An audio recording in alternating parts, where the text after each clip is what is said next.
નવલપુર વચ્ચે અકસ્માત થાય તેવા માર્ગ પર મોટા ખાડાઓના કારણે અવરજવર કરતા વાહન ચાલકો પારવાર મુશ્કેલ છતાં તંત્રની આંખ આડે કાન.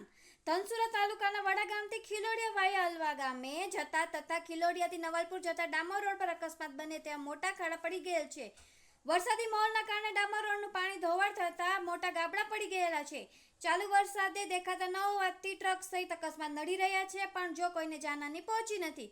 ત્યારે તંત્ર જાણ કરેલ હોવા છતાં હજુ કાર્યવાહી કરવામાં આવી નથી. તંત્ર શાની રાહ જોઈને બેઠું છે કે કોઈક નિર્દોષ માણસનું મોત નીપજે ત્યારે જ કામ ચાલુ કરીએ તેવું તો નથી ને. વરસાદી પાણી ભરાવાના કારણે ખાડા પડતા વાહન ચાલકો પરેશાન થઈ રહ્યા છે, જેને લઈને તંત્ર દ્વારા સ્વતરે ખાડા પૂરવાનું કામ ચાલુ કરવામાં આવે તેવી લોક માંગ ઉઠવા પામી છે. રિપોર્ટર રસિક પટેલ, અરવલ્લી.